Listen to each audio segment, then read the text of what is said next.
یارانە کوردەوار وەختتان وەخێر. دوێشەو من نووسینێکم دانیاگە لە بەردەوامی ئەو نووسینە من دیبەیتێکەکەم لەسەر ئەوەی کە من نووساومە نان فاسدترین و خەتەرناکترین چمکە سیاسیە. بۆ خاترێەوەی ئەمە بکەمەوە دەبێ گزارشێک بدەم لە کۆبوونەوە و گردبوونەوەی ڕاپەڕیوانە مردم لە شارە مەنچەستەرە ڕۆژی یەکشەمبە، ڕۆژێکی بارانی و سارد. ئەزمونێک بوو کە من دەبێ و ئەزمونە بگوازمەوە بۆ تاک بە تاکە ئێوە تا ئێوە نقطە زوعفەکانە خۆتان بزانن داوا کرابوو خەڵک تەشریف بێرێت و بەشدار بێت لەم ڕاپەڕینا، بەڵام مشکڵە کارەکەوە لە ئەوێ ئەوانەی کە خۆیان بە خەڵک دەبێ بزانن خۆیان بە خەڵک نازانن و لە خەڵکی فاسڵە ئەگرن. یەکێک لەو گەورەترین چەکانەی کە حاکمیەتەکانە دنیای ئەمڕۆ دروستیان کردگە چمکە مردمە. چمکە مردم هەم هەیە و هەم نییە، یعنی هەموو شتێک بەناوە مردم ئەکرێ، بەڵام مردم و خەڵکێک مەوجود نییە. کەس خاوەنداریەتی لە مردم ناکە، هیچ کەسێ خۆی بە مردم نازانێ. معمولاً وا باوە کە ئەڵێن خەڵک هەژارە، خەڵک فەقیرە، خەڵک تێنەگەیشتووە، خەڵک ئەحمەقە، خەڵک نازانێت چی ئەکا و کەسیش خۆی بە خەڵک نازانێ. بۆ کابرا مامۆستایە، مامۆستا فەرقە کاتەکە خەڵکە، کابرا ڕووناکبیرە، ڕووناکبیر فەرقە کاتەکە خەڵکە، کابرا خوێنکارە، خوێنکار فەرقە کاتەکە خەڵکە. خەڵک ساویرکە و ئەحمەق و برسی و بۆگەن و ئەوانەنە. بۆیە تۆ ئەبینی هەر کەسێک ئەڕوات قسە بکە دەرمۆردە ناڕزایەتی، دەرمۆردە فشار و هەستە بە نابودیکردن، گشتی باس لە خەڵکەکە، ئەڵێ خەڵک نیەتی، ئەڵێ خەڵک بەدبەختە، خەڵک کارەبای نییە، خەڵک ئاوی نییە، خەڵک هەر نیەتی، خەڵک وەسە هەتیوێ هەر داوا ئەکا، هەر نیازی هەست کە ئەم نیازەی دەبێ بۆ جێبەجێ بکەن. ئەمەی کە پێی ئێژن خەڵک نە قاڵبی هەست نە تعریفی هەست و حکامە جەهان سەرکەوتوو بووگن لەمەی کە خەڵک کرد بکەن بە کەمایەتی جۆرا و جۆر، بە کەمایەتی ژنان، بە کەمایەتی گەنجان، بە کەمایەتی خوێندکاران، بە کەمایەتی کرێکاران، بە کەمایەتی کاسبکاران و دوکانداران، بە کەمایەتی سیاسیون، بە کەمایەتیە ڕووناکبیران و ڕۆژنامەوانان، بە کەمایەتیە ئەوانەی کە ئێوە ئەیزانن و تەمام ئەمانە هیچ کامیان خەڵک نین. ڕۆژی یەکشەمبە خەڵکێک هاتبوو لە بێنەزمیە، هیچ نزمێکی نەبوو. بۆ چونکە خەڵک پێی وایە خەڵک بێنەزمە، خەڵک پێی وایە خەڵک نابێت بەخۆی سازماندەهیەک بدات، خەڵک پێی وایە گشتی وەسەیەک، و چون گشتی وەسەیەک لەم گشتی وەسەیەکە ناوێت کەسێک هەستێت و نەزمێک بدات ئیلا ئەوەی کە دەسەڵاتێکی دەرەوەی خەڵک بێت ئەم کارە بکە. بزانن ئەو ڕۆژە کابرایەک هاتبوو مکەبیرەیەکی پێ بوو و خۆی کردبوو بە خاوەنە ئەم مکەبیرە و شەهوەتە قسەکردنی بوو، مشتی قسەی توڕەهاتە تکراری، قاچاقچێتی و نەبوونە ژنان و ژنایەتە ناوە ئەم عەرسە و ئەم توڕەهاتە. ئەمە چون مکەبیرەکەی هاوردوو خۆی ساحێوی بوو، قەرار بوو فقط ئەو قسە بکە، شەڕ بوو لەسەر میکرۆفۆن هەر کەسی خۆی بنوێنێ و خۆی بخاتە ناو لایڤێک و خۆی بخاتە ناو بەرنامەیەکی تەلەڤیزیۆنی. بەڵام ئەگەر ئەو کەسانەی کە ئەم فەراخانەیان دابوو ئێمەمانان بیرمان لەوە بکردایەتەوە کە سەکۆیەک دابنین بۆ سوخنڕانیکردن و میکرۆفۆنەکەشمان خۆمان بوردایە، ئەو جار ئەو خەڵکە هەر لە دەوری ئەو سەکۆ نەزمی پەیا کرد. بەڵام ئێمەمانان چون خەڵکین فکر ناکەینەوە ئەوانەمان کە ئەمیقتر و قوڵتر فکرەکاتۆ مەسئولیاتی زیاتر لەسەر شانی ئەکەوێ، ئەو ئێشێ بێت و ئەم خەڵکە و ئەم توودەی بێ شکڵە شکڵی پێ بدات. بۆیە حەج کامێک لە ئێمە کە زیاتر و قوڵتر فکرەکەینەوە مەسئولیاتی زیاتر ناگرینە ئەستۆ، ڕخنەی ئەسڵی لەسەر ئێمە بوو منیش وەستا بوومەوە بە دۆستان و بە یاران تر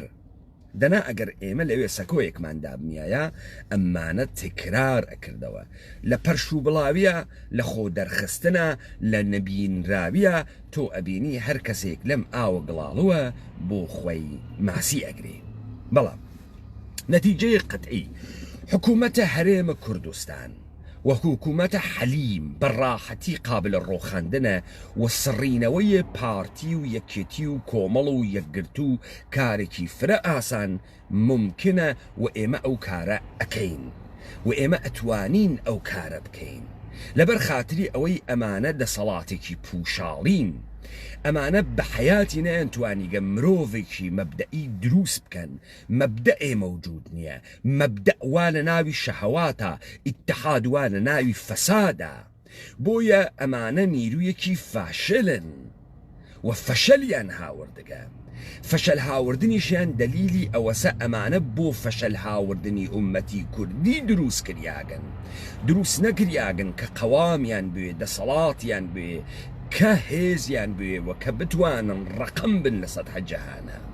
بۆیە ئەوەی کوردی پێ ئەخەسەندرێت ئەمانە ئەیکەن بە باو و بە مۆدە لەسەر زاری مردمە کوردەوار بزانن پێکهاتەی هەموو کۆمەلگاکانە جەهان لەگەڵ یەکتریا فەرقەکە ئەو مێژووی 300 ساڵەی ڕابردوو و 400 ساڵەی ڕابردوو لەگەڵ هەموو دنیا فەرقەکە تۆ وەختی ئەڕۆیتە سەرە چمکە ڕەعیەت چمکێکی کوردی بەو مەعنا ڕەعیەتەی کە پەزەنتی پێئێژن بە ئینگلیسی و لە وڵاتانە ئوروپاییا بووگە لە سەرزەمینە ئێمە تاریفەکەی کاملەن فەرقەکە چۆنیەتیە داڕشتن بزانن ئەوەی کە پێی ئێژن خەڵک یان مردم یان پیپڵ بە ئینگلیسی کە لە ئگزیستێکی سیاسی و ئێتە دەرەوە لە کۆمەلگای کوردەوار پێیان وتووە یاران خەیلێ فرە بەرتر لە وڵاتانە غەربی بەرتر لە بریتانیا سنەتی کۆیلەیی ئوروپاییەکان تا بە ئەم دەقیقەیش هاتووە ئینسانە ئوروپایی لە بنەچەقە کۆیلەبوون و هات کەسە دەرەوە و ئەوانەی کە ئیمڕۆ و لە دنیای ئیمڕۆن و خۆیان بە سیتیزنە وڵاتانە جۆرا و جۆرە وەکو ئامریکا و فەڕەنسا و بریتانیا و ئەڵمان ئەزانن کۆیلە و کۆیلە زادەن بۆیە دەقا و دەق لە ناو چوارچێوەی سیستەمە ئەم وڵاتانە قەرار ئەگرن بزانن شکۆ عەزەمەت گلۆری هەنە مەردەمە کۆیلە نییە مەردەمە کۆیلە نانی گەرەکە مەردەمە کۆیلە سەکسی گەرەکە مەردەمە کۆیلە وەسە حەیوانات وەسە مەڕووماڵات وەسە ئەو مەڕووماڵاتەی وە ئەگەر ئێمە خۆیشمان ماڵێکمان بۆ خۆمان نەوایە پەچەیەکمان دروست ئەکرد بۆ کاوڕەکانمان و بۆ بزنەکانمان ئێمە بەهاران ڕوین ئاڵفجەر و ئێمە کۆکەنمان ئەکرد بۆ خاتری ئەوەی خۆراک دروستکەین بۆ بزنەکانمان بۆ مەڕووماڵاتەکانمان بە زستانان بیر لە گەرمایان بکەینەوە بیر لە برسێتیان بکەینەوە ئەمەی کە ئێوە لە دنیای غەربایی وێنن نەبوو دە مطلقە ئازادیە و ئەمانە هیچ تعبیرێکیان لە ئازادی نییە من بە وردی لە دیبەیتەکانەتەرا بەسەر مێژووی ئەمانە هاتگەم چۆنیەتیە دروستکردنە ئیاڵەتە متحدەیە ئەمریکا لەلایەن بریتانیای کەبیرۆ لە ڕێگەی کۆمپانیە شەخسیەکانن کۆمپانیە ڤیرجینیا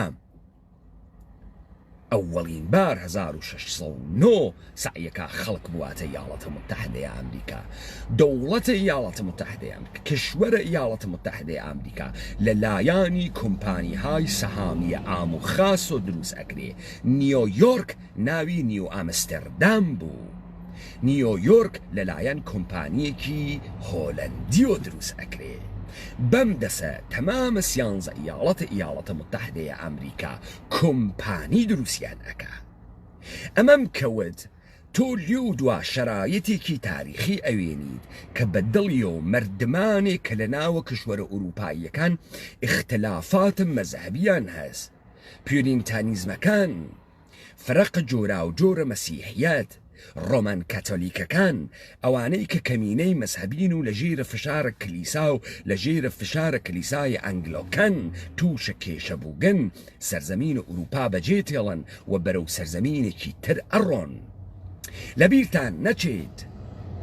ئەوانەی کە پێیان ئەوتن مرۆڤە ئازاد لەم کشوەرە ئوروپایانە ئەوانە بوون کە زەمینیان بوو وە گەورەترین دەستکەوتە داگیرکردنە سەرزەمینهایە وەکو ئوسترالیا و ئەمریکا ئەوە بوو کە زەمین ئەدا بە خەڵکی وەلذا تۆ ئەوێنی ڕەعیەت ئەبوو بە زەمیندار وە فەرقی ئەکرد و شەرایتەکەی فەرقی ئەکرد. ئەمانە پێویستیان بە خوێندنەوەیەکی قوڵە. متعسفانە لە سەرزەمینە ئێمە تەعابیرە غەڵەت کریاگە. سیاست ئەمە تعریفێسی ئەمە تعریفە سیاسەتە لە ڕوانگای کۆمەلگای غەربی و سیاست یعنی هونەری بەدەستگرتنی دەسەڵات پاراستنی و بەردەوامکردنی. سیاست دیسانەوە ئێژمی یعنی هونەری بەدەستگرتنی دەسەڵات پاراستنی و بەردەوامکردنی. ئەگەر تۆ لەم تاریفەی سیاست تێبگەی ئەو جار ئێشی لە خۆت پرسیار بکەی چی ئەبێ بەهۆی پاراستنت دەسەڵات، چی ئەبێ بەهۆی مانەوەی دەسەڵات. ئەوەی کە تۆ خەڵکێکی تووڕەی لە خۆبایی بە دەسەڵاتت نەبێ، خەڵک ئەبێ هەموو دەسەڵات خۆی تەنفیز بکا بە حاکمیەت. بۆیە تەواوە ئەو شتانەی ئەو کەرستانەی کە لە وجودە ئینسانێکە ئەتوانێ دەسەڵات دروست بکە حاکمیەت ئەی خەسێنێ. یەکێک لەوانە تووڕەیی ئینسانەکانە، یەکێک لەوانە مردبوونە. مردبوون ئەخەسێنرێت بۆ خاتری ئەوەی حاکمیەت خۆی هەموو شتێکە، هەموو قدرەتێکە. بۆیە حملە ئەکەن بە چمکە مردبوون، حملە ئەکەن بە تووڕەیی، ناوی ئەنێن ڤایۆلەنس، ناوی ئەنێن توندوتیژی لەبەرەوەی لووسکەی تووکنەرمە لێ دروستکەن. کە لووسکەی تووکنەرمە لێ دروستکەن هەر کەسێ تەعەدات بکات، هەر کەسێ تەجاوزت پێ بکە، تۆ فەقەت ئەزری کێنی و ئەزاقێنی و ئەزووقێنی، هەچێکی تر نییەی. لە بەرامبەرە ئەمانە زەمین، مالکیەت، دەسەڵات، قەوم و خوێش، بنەماڵە، ئەوەی کە بە تۆ هێز ئەدا و ئەوانەی کە میراتە تۆن و تۆ قدرەتمەند ئەکا ئەتوانی لە بەرامبەرە حاکمیەتە بوێسی و ئەتوانی مەجای پێنەدەی ڕۆ بچێتە ناوە دەروونێت. تەمامە ئەمانە حاکمیەت لە تۆی ئەسێنێت. بۆ لەبەرەوەی پاخۆی بپارێزێ، لەبەر ئەوەی خۆی بەردەوامکە، خۆی بکە بە حەقیقەتێکی نەگۆڕی نەپچڕی هەتایی و تۆ لە دەرەوەی بازنەی ئەمە بیر بەوە نەکەیتەوە کە ئەتوانی بژیت. تەمامە ژیانە تۆ بوەسرێتەوە بە حاکمیەت و پێت وابێ ڕۆخانە حاکمیەت یعنی نابودیە تۆ. ئەگەر ئێمە لەمانە تێبگەین بزانن وا ئێمەیان فێر کردگە هەر کەسێ جۆرێ قسە ئەکا کەما بەقیەی خەڵکلی تێناگا فکرە ئەکەن ئەم کەسە خەڵک نییە. ئەم کەسە گەرەکێسی بڕوا لە دەرەوەی خەڵک بێسێ، ئەم کەسە گەرەکێسی سوارە ملە خەڵکی بوێ وەکو شێخەکان و مەلاکان و سوڵتانەکان و حاکمەکان و تەوەجۆ ئەکەن لە کاتێکە ئەمانە گشتی دانایی خەڵکین و گەورەترین ئەسڵحەی ئێمە ئەوەسە لە سەف خۆمانە، لە ناوە مردمە و لە ناوە خەڵکیە بوێسین وەتەکان نەخۆین. ئێستا من تێمە سەرە چەمکە فاسدەنان ڕاپەڕینە کوردەوارە سەربەخۆ بۆ ئەوەڵین بار لە ناوە ئومەتە کوردیە، ئومەتە کوردی کە خەریکە زیندووە. بزانن من لەو نووسینا عەکسێکم دانیا کە هەیکەلەکەی میکلانجلۆ یا میکلانژە لە کۆیلەی لە بەنا،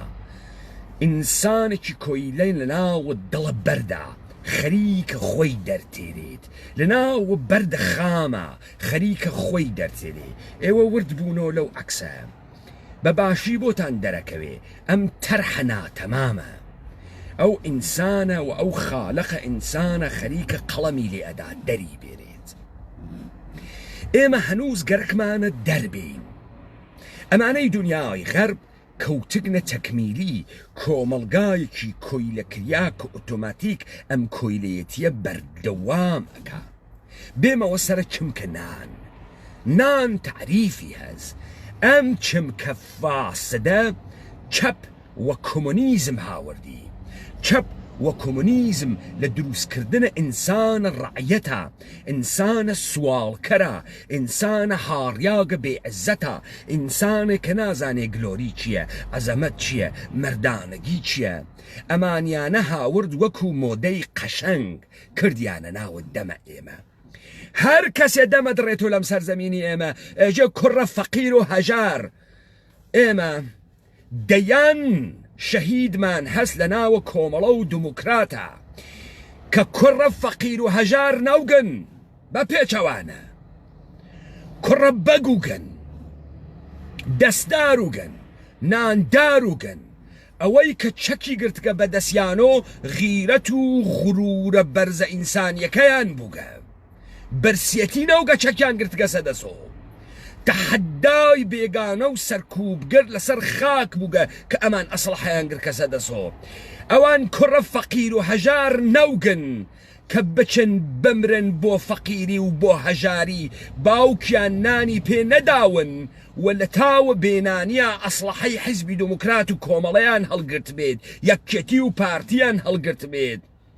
ئەوان بیریان لە عزەت و لە شکۆ و لە کەرامەتە خۆیان کردگەسۆ ئەم مەفاهیمە فاسدە چەپە فاسد هاوردی کردیە ناو زەهنە مەردەم هاوردی فەقیری و کزۆری و ڕعیەتی و سوالکەری و هاڕیاگی و فاحیشەگی و کرێکاری کرد بە فەزیلەت دای لە بەدەنەی مەردم لەبەر خاتری ئەوەی مەردم کردکە بۆیە وەختێ تەلەڤیزیۆنەکانە حەلیمە کوردستانە ڕواتە بەردەمە پیرەژنێکی دایکی شەهید ئێژێ من حەکێکم بۆ نەکریاگە خاوەنە دوو شەهیدم ماڵم نییە پارەم نییە کارەبام نییە ئەگەر ئەو ژنە خاوەنە دوو شەهید بوایە و دروست بیری بکردایەوە لە خوێنە شەهیدەکانی و ئینسانێکی هاڕیاک نەوایە بە عنوانە دایکە شەهید ئەیگوت کوڕەکانە من بۆ عەزەمەت و بۆ شکۆ چوونە مەیدانە شەڕ وەلێ ئێوە منتان شەرمەزارە خەڵکی کردگە کە خوێنە ئەوان بووگە بە هەوێنە شەوان سەکس و فەساد ئێوە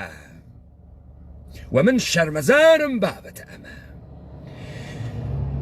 پەیمانە حەیدەری خاوەندارەتی لە شەهیدەکانە خۆی ئەکا لە خاڵۆی و لە مامۆی و لە ئامۆزایی نایەڵێ قەبارەی خاڵۆی و مامۆی و ئامۆزای و قەوم و خوێشی بچووک بکەن و بیکەن بە ئینسانێکی برسی وا بۆ عەزەمەتە قاسملوو بۆ عەزەمەتە سۆسیالیزمە تێ هەڵدریاک چوو ئەسڵحەی گرتە دەسۆ من ڕۆڵەی ئەوانم من لەسەر ڕەچەڵەکە ئەوان هاتمە دەرۆ بۆیە دانەیەک لەو ڕۆڵە قارەمانانەی وا بۆ عەزەمەت و گلۆری چووبوو نەمان ئەوەی ما حیز و درۆزنە بنە جوولەکەی دەستکردە وڵاتانە منتەقە بوو یەک کوڕە قارەمان نەما زەخایر ژنی قارەمانە ئومەتە کوردی بە کوش دریا و لە بەینیان بردن هیچ کەس لە سەرزەمینە کوردەوارە برسی نەبوو تۆ ئێشێ تعریفێ لە برسیەتی بکەیتۆ مردمە ئێمە ئەگەر ئەوسا نانە گەنیمشیان نەبووە یان نانە بەڕوویان نەخوار پێیان ئەوت نانە پۆین نانەوت برسین ئەیان و خوا پەکە بەڕووی نەخستکە کڵاوی بۆ دروست کردگە کەس لە برسیەتیان نامرێت تەمامە ئەمانەی کە ئەمڕۆ ڕژیاگنە شەقامەکان و ڕاپەڕین ئەکەن هیچ کامیان وەکو ڕەشەکانە ئەفریقانیان 20 کیلۆ گۆشت بن گشتی سوورەی سەرکوڵمانیان تێ گشتی نانی خواردەگە گشتی برسیە بە تێرە برسی نییە بەڵام کێها گەرەکیان ئەم مەردمە برسی نیشان بدەن بۆ خاتری چی گەرەکیان ئەم مەردمە برسی نیشان بدەن بزانە حاکمیەت گەرەکێسی بێژێ من باوکێکم و لەو سەرە وێسیاگەم کاورا بۆی نییە بێژێ تۆ بۆ لە بێ وێسیاگی و تۆ بۆ کەرامەتە ئێمە ئەوەی و تۆ بۆ سەخیفی و تۆ بۆ نادروسی و تۆ بۆ حەیزی نا ئەوە نییەم خەڵکات کەسە خیابان ئەم خەڵکە چوون برسیەسی ئێعتراز ئەکا ئەمە موەجهە مەشتە خاسێکە مادام تۆ برسی توێ ئێعترازەکەی شتە خاسێکە ئەمازان وەسە چی وەسە ئەوەی کە ئێمە هیچ وەخت حەز بە یەکتری ناکەین کابرایەکی شیک و پیکی باڵابەرزی ناوشانپان بێتە لای ئێمە بێژێ لێم قۆمیاگە دا 10,000 دینار کۆمەکم کە لەم شار بڕۆم بۆ شارەکەی تر پارەکەمم ون کردگە یا حقوقم نەگرتگە ئێمە هیچ کامان حازر نین 10,000 پێبین بۆ ئێژین لە من زلترە و هەچەلە و مەچەلەی لە من زلترە و دەسی لە من زلترە و حەزی پێ ناکەین و زۆر خۆی ئەگرێت و زۆر لە خۆی بایە و گەماڵ باوکو بۆ جلە جوان ئەەکەیتە بەرد و بۆ خۆت بە پیاگ ئەزانی بەڵام ئێمە حەز بە کێ ئەەکەین حەز بە سوالکەری ئەەکەین قێزەون قاچێکی شکیاوێت و گیانی پڕبێ لە زام و جلەکانی چڵکن بێت و دەمتر بوون تەعفنی بڕوات و کەوتی بیکە لە ڕێخوا مەولوی پێغەمبەر و هەتیوێکم هەس و کڵۆڵم و پەککەوتم ئێمە حەزەکەین بەو تەسویرە یا لێ ئەترسین ئەژین خوایە ئەرحەمیلا بەزنەوە ئێمە وانیین سەدەقەیەک ئەدەین ئێمە وانەوین لە تاوی ترسا یانە قینمان لێتێت و پێمان خۆش نییە نزیکمان بێت و پێمان خۆش نییە دەستمان پێ با و 1000 دیناری بۆ فرادەی ئێمە ئەوەی سوال ئەکا بە چاوە ئینسان نایوێنین ئێمە فقط خوا شکرەکەین کە خۆمان وا کزۆڵ و چڵکن و زامدار و پیس و پەستنین یا ئەمەی کە گەرەکمانە ئەم بۆ گەنە نزیکمان نەوێتەوە حاکمیت دقیقاً وا ئەکا بە ئێمە دقیقاً وامان پێەکەم گەلەکێ بێژێ ئەمانە چڵکن و کەسیفن و بۆگەن و زامدارن و خوێڕین و سوالکردن و حەپەحەپیان تێ بۆ نان و بەفڕەی دێنە بەردەمیان گشتیشمان حەزەکەین بەو تەسویرە هیچ کامان نایەژێ گەنجەکانە کفری و کەلار و سەیسایق با بزانی ئەو ڕۆڵەی وا لە سەیسایقا مەقڕی پارتی وەکێتی ئاگردا پێلەقەی کێشا بەسەر کابرای قون لە بەردەسا هەموو قدرەتی پوشاڵی حکوومەتی هەرێمی ڕۆخەند ئەو مەردمەی وا ڕژیانە خیابانەوە لە ناوە سەیسایق دەسەڵاتە پوشاڵیە ئەم حکوومەتە پوشاڵیە فاسدەیان هاوردە ناو دەسە خۆیان بۆ ساعەتهایەک سەروەران ئەو سەیسایقە خۆیان بوون ئاغاکان ئەو سەیسایقە خۆیان بوون ئەوان هەموو شتێک بوون قدرەت بوون دەسەڵات بوون ڕەحم بوون بەزەیی بوون هەموو شتێک بوون ئەیان توانی کاورای قن لەسەر دەسە پارتی وەکو سەگ بتۆپێن و نەیان تۆپاند ئەیان توانی زیندوو لە ناوە ئاگرە تووڕەیە بیان برژێن و نەیان کرد ئەوە دەسەڵات بوو کە لە دەستیان ئەهات و نەیان کرد بەڵام ئەمانە هاتن چی پێ بکەن هاتن منحرفی بکەن وەڵا گەنجانە برسیە سەیسایق گەنجانە سەیسایق برسی نیە و مەردمە سەیسایق برسی نییە مەردمە سەیسایق ڕۆڵەی با کەرامەتە ئومەتە کوردیە وا گەرەکیە بوونی بوێ لەم دنیا وا لەم دنیا کەس نایوێنێت و قەتیس کریاگەسە و لە شارە سەیسایق و مەشتێ بنە جوولەکەی گەوا تەپیدا گەسە سەری نایەڵێت ئەم ئینسانە وجود خۆی خلاقیەت خۆی کەرامەت خۆی عەزەمەت خۆی بنوێنێت ئێوە مردمی گەنجی ئێمەتان خەفە کردگە نایەڵن ببن بەوەی کە ببن نایەڵن ببن بە قارەمان نایەڵن ببن بە هەرکوڵ بە ڕۆسەم خۆی دەربخە حەماسە بخولقێنێ لیاقەت خۆی نیشان بە هەر کامیان بۆ خۆیان ڕەهبەرێک بن سەردارێک بن نایەڵێ دەمکوتیان ئەکەن ئەمانە برسین هەرچی و پەرچین هاتگنە خیابان و لە تاو برسیەتیە 1000 دینار نێ لە گیرفانیانە هیچ برسیەکی گەواد لە توولی تاریخە شۆڕشی نەکردگە هیچ شۆڕشێک لە توولی تاریخە بە ناوی شۆڕشە برسیەکان دروست نەبووگە برسیەتی ئەگەر هێز بوایە و هێزە تووڕەیی بوایە دەبوایە ئەفریقایەکان دنیایان بگرتایە بەڵام ئەوەی تۆ ئەیبینی کزۆڵی و داڕمیاگی و هاڕیاگیە ئەفریقایەکانە وا تۆ کە شاشەی تلڤیزیۆنەکە ئەەکەیت و بێزیان لێەکەی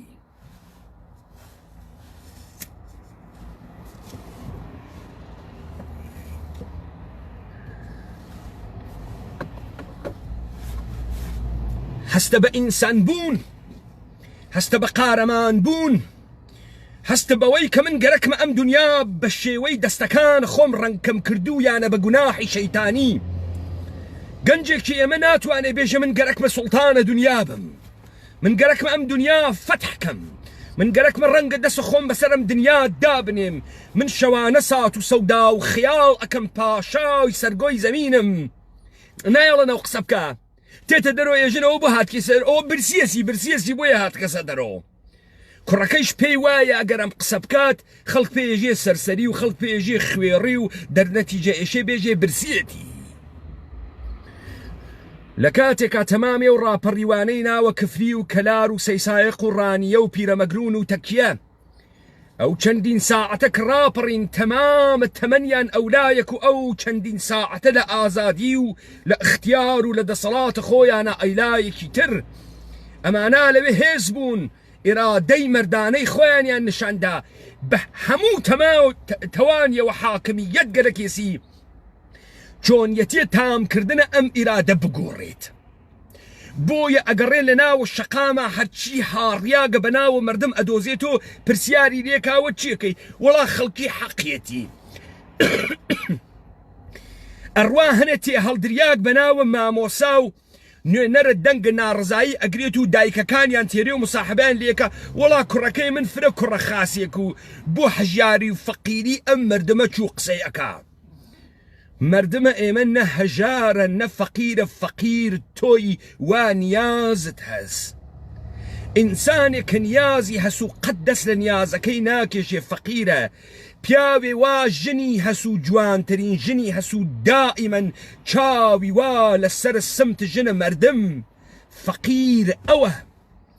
ئەوەی کە سفرەکەی قەلێکی واتیا و دائیمەن ها بە شوێنە ئەوەی کە حشترێکی تێبخا و گایەکی تێبخا ئەوە فەقیرە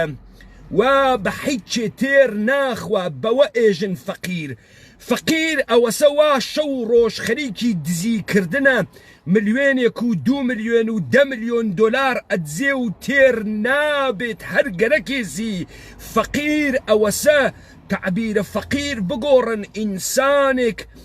کە ئەوەنەی نان ئەخواتە ئەم لە شەو وزەی ببێ بڕوا بڕێوە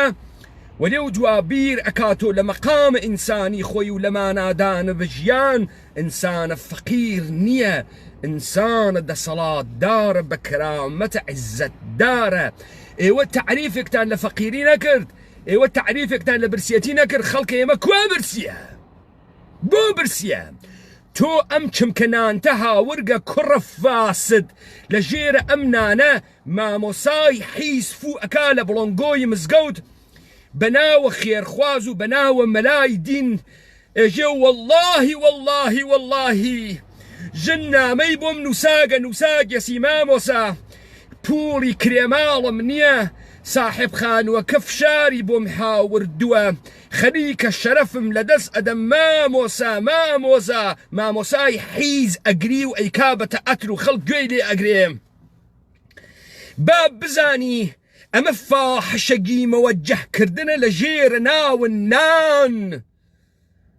ئەو ژنە ئەگەر ژن بوایە بێبا من داستانە ئەو ژنتە بۆ بێژم نامە ئەنووسم بۆ مەلای گەواد نامە بۆ ئێمە ئەنووسن ژێ کاک پەیمان ساحێ ماڵەکەم گەرەکە پەلامارم با 3 مانگە پوڵم پێ نەداگە چی پێ بکەم ئێژم وەکو سەگ بی تۆپێنە تۆ وەکو سەگ ئەو گەواباو کە بتۆپێنە ئێمە تۆ داڵدە ئەدەین و دفاع لێ ئەەکەین ئێمە نەماندی لەم سەرزەمینە چوار ساحێ ماڵ بێتە ناوە خیابان تەزاورات بکە بێژە کرێچیەکانمان ناتوانن پوڵە کرێ بدەن وەلێ گشتی ئێژێ ئەم تەسویرە مخابرەکە کە ژنێک لە ژێرە نەبوونە پوڵە کرێگەرەکێ ببێ بە فاحشە غەڵەت کرد ئەبی بە فاحشە بێجا ئەەکەی ئەبی بە فاحشە کاورای حیزە ناوە مزگەوت حەقی نییە فاحشەگی لە ژێرە ناوە نەداریە مەوەجەه بکات 1001 ڕێگە مەوجودە کە تۆ پوڵە نییە پوڵ پەیداکەی یەکێکیان لەش فرۆشیە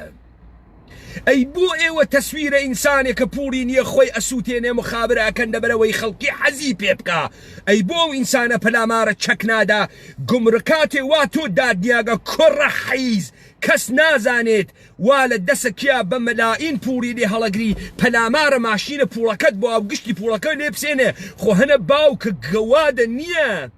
بۆ من نەمدی لەم سەرزەمینە چواردانە کوردە برسی پەلامارە ماشین و سەیارەی پوڵە تۆ بدەن ئەو پوڵەی وا تۆ ئەیدزی لەو مەردمە و لە تۆی بسێنن بۆ کەس عەقڵی بەوە ناچێ بەڵام گشتی بوو گەسۆ حەیز و دز و خوێڕی و برسی و گشتی ئەنووزێنێ و ئەنرکێنێ لە پشتە تەلەفۆن نان فاسدترین چمکە سیاسیە وا ئینسانی پێخەسیە ئینسانێک کە ڕەعیەت وێ ڕەعیەت سفەت وێ نەبیرە لە عەزەمەت ئەکاتۆ نە عەزەمەتی بەناوە مهمە نە دڵاوەری بەناوە مهمە نە مەردانەگی بەناوە مهمە نە گەردەنکەشی بەناوە مهمە نە شای بەرزەملبوونی بەناوە مهمە بۆی مهم نییە حەیزێکی نانخۆرە وەسە حەیواناتن کە نەڕابردوویان هەسوونە ئایەندە حیواناتن کە ئاگاه بە مەرگە خۆنیان فقط ئەخۆن و ئەخۆن و ئەخۆن و ئەخۆن دێ ئەوە سکە تێر بوو ئیتر چیت گەرەکە شتێتریشە گەرەکە سکە پڕکرد لە فاسۆلیا و لە تشریب ئیتر چی ژیانەکە لە خۆی وە قەشەنگە ئەو کوڕەی وا لە ناوە سەیسایق و ڕانیات کەسە دەرۆ ئەوە زندگیەکی گەرەکە وا هەیەجانی تیاوێ زندگیەکی گەرەکە وا مەجال پەیاکە لەم زندگیە خۆی نیشان بدا یانم های منیش بووگم بە مەرد یانم های منیش گەرەکمە ئەم دنیا بە شکڵ ئارزووەکان و ڕۆیاکانم دروستکەم وەلێ ئێوە دەمکوتیانەکەن ئێوە سەرکوبیانەکەن ئێوە تەجروبەی نا بە ئازادیە و دقایقەی ڕاپەڕین خەریکن فاسد ئەکەن بۆ ئیعترازات نان و برسیەتی ئێوە ئامدارەوە ئەکەن هێز وا لە ناوە چمکەکان تا تێرنی حەیزترین و کەسیفترین و خەتەرناکترین چمکە سیاسی چمکەنانەوە هەر نادرووسێکی مادەر بە خەتا ئەم چمکە بەکارەوە لە بەرامبەرە تەلەڤیزیۆن و تکراری بۆ مەردم ئەکاتۆ عاملین نظامە سوڵتەس خۆی حەیزە خۆی بێدایک و باوکە خۆی بێکەسوکارە خۆی هیچ نەدارە خۆی بێسەفەتە وخۆی ابن السەفەتە بۆ یەگەرە کەسی مردمە ئێمە و ئێمەی مردم فاسدکە ئەوەی من پاڵ پێوە ئەنێ بۆ ئێوە دیبەیت لەسەر دیبەیت بکەم و ئەوەی من پاڵ پێوە ئەنێ هەموو ژیانم ئینسانی ڕاپەڕی و بووگەم عەزەمەتێکە کە لە خۆما ئەیبینم شکۆیەکە کە لە خۆما ئەیبینم نەبۆ خاتری ئەوەی کە ببم بەسەرە عیدەیەک نەبۆ خاتری ئەوەی کە پووری بەدەست بێرم پێی دەنا ئەگەر گەرەکم بوایە پوڵ بەدەست بێرم حیز و دز و خوێڕی و ڕسوا لەوێ ڕژیاگەن بابەتە مشاورە پارە بدەن بتوانم پارە پەیداکە من ئەم دەقیقە ئەم ساعەتە خەریکم ئەم دیبەیتە ئەەکەم لە کارە ڕۆژانەی خۆم خەریکم ئەوڕم لەبەرەوەی ژیان ئەسڵێ من ئەمەسە من ئجازە نادەم نظامە سوڵتەی جەهانی و جوولۆ کریستیانەتی و جوولەکە سەرزەمینە من نابودکەن من ئجازە نادەم کەسێک بە من بێژێت تۆ غورورێ نییە پوڵە گەرەکە پارەت گەرەکە تۆ برسیتە نەخێر من عەزەمەتم نییە نەخێر من کەرامەتم نییە نەخێر من هەموو زەرفیەتە گەورەکانی ئینسانیم بەکار نەبریاگە نەخێر ئەم ئومەتە منە تەوانی هەز ببێت بە گەورەترین دەسەڵات لەسەر ئەم گۆی زەمینە پڕە لە ئینسانە مفەکر پڕە لە ئینسانە تێگەیشتووی خەلاق ئێوە خەلاقیەت ئەکوژن ئێوە ئەقڵ ئەکوژن ئێوە شەهامەت و بوێری ئەکوژن بۆیە چمکەنانی بۆ تێرن چمکەنانەکەنە ناوە دەمیا بۆیە گەرەکتانە حیزی بکەن لەژێر حیزەی نان و هەرچی حیزیەتی و سوالکەریە مەوەجهە کاورا وەختی سوالکەر ئێشێ بۆ گەنوێ کاورا وەختی سوالکەرە ئێشێ حیزی شوێ کاورا وەختی سوالکەرە ئێشێ زەخمار و نەخۆشوێ کاورا وەختی سوالکەرە ئێشێ بێدایک و باوکوێ ئێوە گەرەکتانە مردم بێدایک و باوککەن زەخمار و بۆ گەنکەن وەلێ ئێمە گەرەکمانە بێژین ئێمە مردمین بەو سنگە ئەستورەوە بەو بەژن و باڵا ئێمە مردمین و ئێمەین شکۆ دروست ئەەکەین و ئێمەین دەسەڵات دروست ئەەکەین و ئێمەین خەلاقیەت ئەەکەین و ئێمەین نەقشە ئەم جەهانە ئەکێشین نان فاسدترین معجزەی حکامانە دووەلە غەربی بوو بۆ ڕەعیەتە بێشەرەفەکانە خۆیان وا گەرەکیان بوو لە ئومەتە کوردی ڕەعیەت دروستکەن ڕەعیەت زا دروستکەن کە ئەم ئومەتە کوردیە گشتی مرد بوو ئینسانە کوردی بوو یارە کوردەوار بوو وەلێ ئێمە محاسلە کریاگین لەگەڵ مشتێ خوێڕیە وا خەریکن قسەکانە تێ هەڵدریاگەکانە دنیای غەرب بۆ ئێمە باس ئەکەن و یەکێکیان یەک چمکە کوردی پێ نییە یەک گزارشی پێ نییە کە لەم سەرزەمینە بیکات با بزانن حکوومەتە حەلیم و ئەوانەی پەروەردەگانە حکوومەتە حەلیمن حەیزە سوالکەرن و نە خەڕاتەکانە چەمەنە کرماشان گشتیان حەیز و فاحەشەن ئەو ڕۆڵانەی وانە ناوە شەقامەکانە سەیسایق و کفری و کەلارە ئەو ڕۆڵانەی وانە ناوە شەقامەکانە سلێمانیە ئەوانە هێزە ئینسانە کوردین ئەوانە هەمووی جەهانە کوردین و ئێمە نایاڵینەوە منحرفیان کەن ئێمە نایاڵین خوریاکان و خەونەکانیان بکوژن ئێمە نایاڵین لەوان حیز و سوالکەر و بۆگەن دروست بکەن ئێوە مردمە ئێمەتان لاڵ کرد ئێوە مردمە ئێمەتان فاسد کرد بە تەساویرە تەکراریە تەلەڤیزیۆنهای حیستان بەناوە مردمە چوونە ناوە خیابان و گشتی لە مردن و خۆی دوور خستۆ وتی مردم برسیێزی وتی مردم حیز بووگە وتی مردم چی بکە لەژێر حیزیەتی لەژێر نانە ئەڕوا بۆ فاحشەگی خەیلێ غەڵەتە کرد ئینسانە کوردی لەژێر برسیەتیان ناڕوا بۆ فاحشەگی ئینسانە کوردی خۆی نادا بەدەسۆ لە ژێرە برسیەتیە لە تو لە تاریخان نەبووگە مەوجود نەبووگە حیزینە ئێوە واتان کرد بە ئومەتە ئێمە ئێوە لەم دنیای مدرنە بە کەرەستەکانتان بە مکەبرەکانتان بە تەلەڤیزیۆنەکانتان بە ئەقڵە فاسد و دکتۆر و ڕووناکبیرە حیز و دز و خوێڕیتان مردمە ئێمەتان خوێڕی کرد مردمە ئێمە ئەوسا ئەگەر برسیشی بوایە ئەیوو بە شەقەزلە دەموچاوە خۆم سوورەکەمەوە ئەگەر ڕەنگم زەردە لە تاوە برسیەتیە شەقازلەی لە دەموچاوی ئەدا لەبەر خاتری ئەوەی بماسێت و سوورەی سەرکوڵمانی بێ ئاری لێ هات بێژە برسیمە یەکەم تربیەتی خانەوادەکان و دایکەکانە ئێمە ئەمە بوو ئەیوت ئەڕۆیتە ماڵە هەر کەسێک خۆشترین خۆراکە بۆ تێرەن هەڵناخەیتەوە بۆی یانم های لە ماڵە باوکتان نەبووگە و بیخۆی مامۆی من ئەیوت ئەوەی باوکی نانی نەو بیاتێ هەناردیان کردیان و مەلا و هەناردیان کردیان و ئەرتەشی ڕاستی کرد لێودا من تەماشام کرد ئەوەی تۆخمە مەلا و تۆخمە ئەرتشیە گشتی لەو دایک و باوکانەسەوان نەهەن نەوگە بیدەن پێیان نانەوگە لە ماڵە باوکیا بیخوات تەبدیلکردنە مردمە ئێمە بە مردمێکی برسیەتی ئەوە سەوا تۆ ئەیکەیتە ناوە ئەقڵی کاورا تێر ناوێت مردمە ئێمە نەفەقیرە نەبرسیە ئێمە نانە پۆینیش بخۆین نەمردگین هەر ئەوەی کە ئەم لەشە بڕواتە ڕێوە بەڵام بە فەخر و بە عیزەت و بە قامەت و کوردیە خۆمان بژین و نەقشەدەسە خۆمان بەم دنیا بکوتین ئەوەسە ژیانە کوردی کردن و ئەوەسە ژیان کردن تۆ هاتکی لە تابە کێک و چکلیت و چوزانم پیتزا و لازانیا و کەیەفسی و فرای چیکەنە گەرەکتە مردمە ئێمە بەخەسێنی بیان کەی تۆ حەیز وەڵا مردمە ئێمە برسیانە وەڵا ئەو گەنجانەی هاتن گەنجان ئەوە مردمن ئەوە ئینسانە تازە پێگەیشتووی کوردیەوە پڕە لە خولیا و لە سەودا ئەوە ئەو ئینسانە سەوا شەو و ڕۆژ ڕؤیا ئەکات و قارەمانە سەردڵە سەرزارە کەنیشکەکانت جەهانە بۆ خۆی سوڵتانێکە بۆ خۆی پادشایەکە هاتکەم مەچەکە ڕەنگینە قەشەنگە پیاگانەی خۆی بەسەر ئەم زندگیوە دەربخات و ڕەنگی بکە قامەتە زندگی تۆ هاتکی ئەوە بکوژی ئەو کوڕە نەتوانێ گزارش لە خۆی بکا بێژە من هاتکم خۆم دەرخە من موجودم من تازە هاتکم من ئەم نەسڵە تازەمە هاتکم ئەم جەهانەوە دروستکەم کە حەزی پێ ئەەکەم ئەم جەهانەوە دروستکەم پڕیکەم لە گلۆری ئەم جەهانەوە دروستکەم پڕیکەم لە عەزەمەت من بەرچاوە دنیا بکەفم دنیا تەماشای شمشێرەکەی دەسە من بکا و حەسرەت بخوا من بە دیارە بازی ڕیال مادرید و بارسلۆنا دانەنیشم بە دیارە مسی دانەنیشم دنیا بێتە تەماشای قارەمانێتیە من وا گەرەکمە ئەم نظامە کەسیفە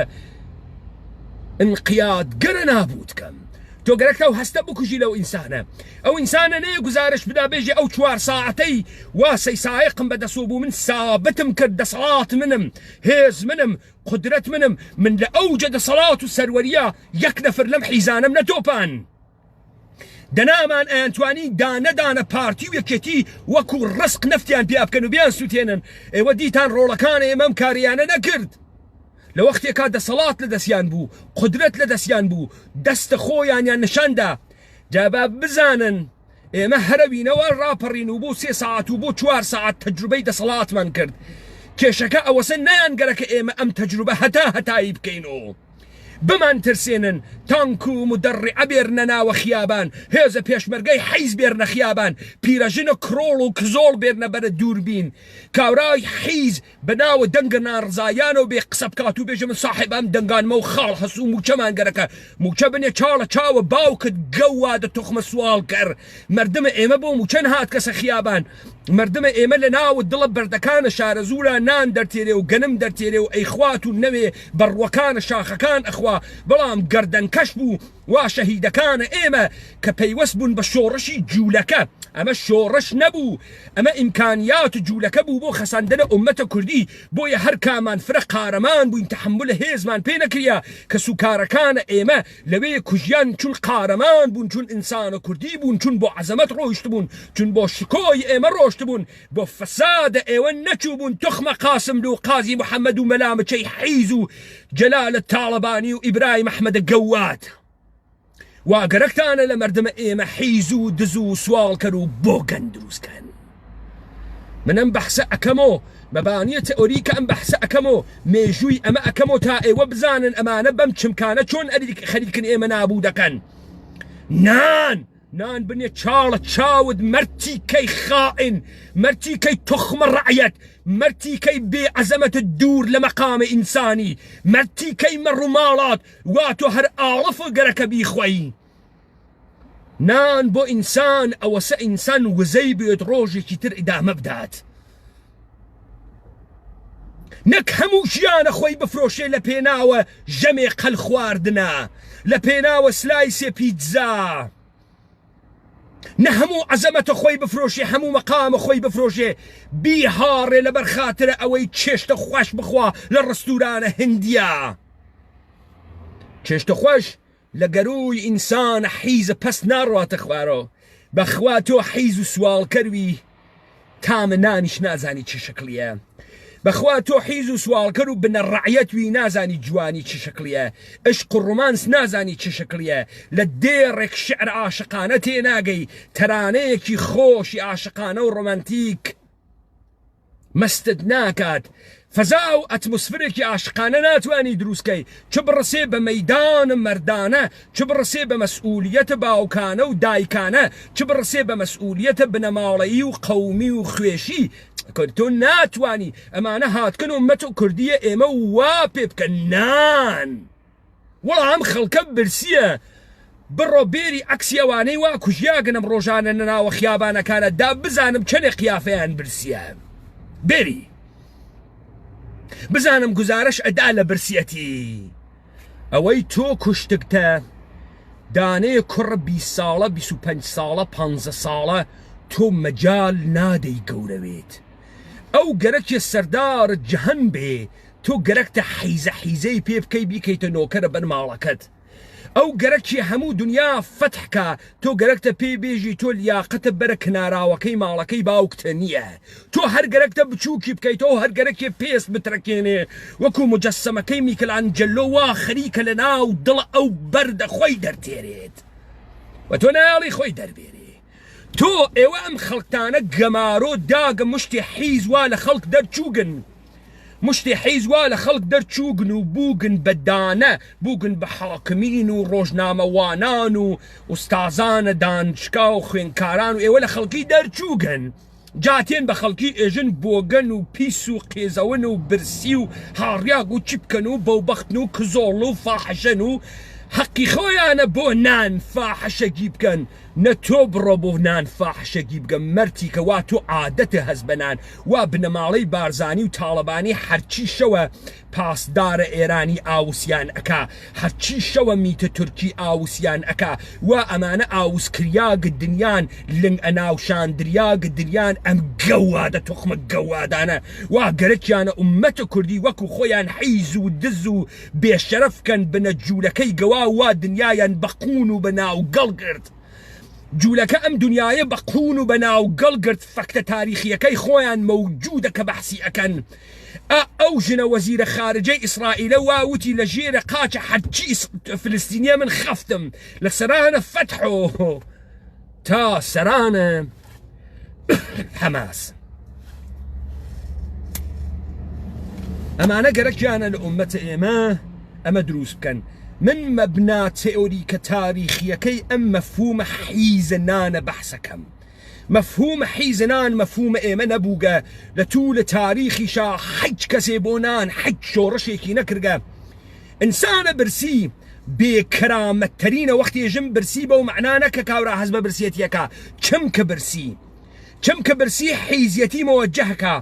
چمکە برسی گاندەری مەوەجەهەکە، چمکە برسی جاسوسی و هاڕیاگی و بێکەرامەتی مەوەجەهەکە. بۆیە تەمامە حکامان دنیا سعیەکەن ئینسانە برسی دروستکەن و ئینسانە برسی مقدسکەن. بۆیە فاحشەت بۆ مقدس ئەکەن، ئینسانە خوێڕی بەناوە فەقیرە بۆ مقدس ئەکەن و هەر بەم فەقیرە هاڕیاگە فاحشانە کۆمەلگا ئەگرنە دەس و مردم ئەهاڕن. و ئەمە ئومەتە کوردیە کە ئەمە ئەگۆڕێت و نایەڵێ وابێت.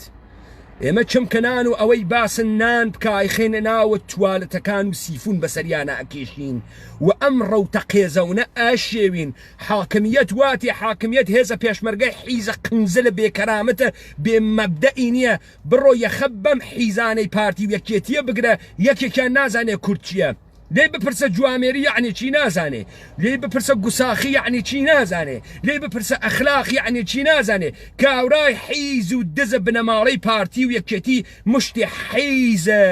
نادروستیان تحتناوە پێشمەرگە و دام و دەستگای ئەمنیەتی و ڕووناکبیر دروست کردەگە لەبەرەوەی حیزە تەشەنە بدەن. ئەپدمیە حیزی خەریکە ئێمە ئەخنکێنێک نە کۆرۆنا. ئەپدەمیە برسیەتی وەکو چمکە سیاسی خەریکە ئێمە نابود ئەکا نە کۆرۆنا. با بزانن مەچەکە ڕۆڵە قارەمانەکانە کفری و کەلار، مەچەکە ئێمە وەختی هاتە دەرۆ ئەو حیزە پێشمەرگانیان بەشە مەقاومەتە 2 ساعت ناکە. 2 ساعت ئەمانە هەر ئەوانەنە وەختی داعش پەلاماریانی ئەدا بە هەزار دەرەچوون بەدەست داعشان. ئەمانە هەر ئەوانەنە ئەوەنە ترسیابوون لە داعش خۆیان لە خۆیان ئەدا. ئەمانە کەی ماڵا و قسانە نەبایەوە بزانن ئینسانە بێمەبدەئە برسیە حیز هیچ هێزێکی تیا نییە و با خاس بزانن. و ئێمە ئەو حکوومەتە حەلیمە پاکەکەین و مێژووی پارتی و یەکێتی و گۆڕان و تەمامەم حیزە جوولەکە ساختانە پاک ئەەکەین و ئێوە ئەمە ئەوێنن. هێزە مردم ئەوێنن. مردم ئەم دەفعە گەرەکێسی مردم وێت و مردم ئەمێنێتەوە و ئێوە زەبرە مردم ئەوێنێ. مردم نەبرسیە، نە حیزە، نە سوالکەرە، نە بێعەقڵە، نە فەقیر و هەژارە، نە هاڕیاگە. مردمە کوردی و ئومەتە کوردی فەرقەکاتەکە ما بەقی ئومەتانە دنیا. ئومەتە کوردی دانە بە دانەی ئینسانە کوردی گەردەنکەش یاخیە. ئینسانە سوڵتە قبول نەکەرە. هەر کامیان شایەکن، شای شیرین بەشەرن، شای ساحێ و سەفەتن، شای شیرین سوارن، شای بەرزەملن. ئەمانە خصلەتە ئینسانە کوردیە. کەنیشکە کوردی شای شیرین شێوەس، شای نەونەمامانە، شای ژنانە. ئەمانە نە کۆمەڵگای کوردی کاورای حیزنان هیچ وەخت چمکە کوردی نەبووگە. کورد خیلی بەرتر لەمانەی کە ئەمانە پیپڵ دروستکەن یاری دروست کرد. یار بە قامەتە ئینسانە کوردی داتاشیا، بە قامەتە مەچەکە قارەمانانەی ئینسانانەی کوردی داتاشیا. برسی نەبوو، یار بوو. یارە شیرین سوار بوو، یارە ساحێ و سەفەت بوو، یارە کردەدار بوو، کردەی کردەدار بوو، گوساخ بوو، مرد بوو. ئێوە گەرەکتانە ئێمە وا پێ بکەن وەکو کۆمەڵگای قەربی. ئێوە ئوستادەکانتان و بنە جوولەکەکان و معلمە جوولەکەکانتان هاتکە ئینسانە کوردی بەخەسێنێ. خیاڵتان خاوەوە ئەم جەهانە دیسانەوە ئینسانە کوردی ڕواڵەتە ئینسانی پێدات.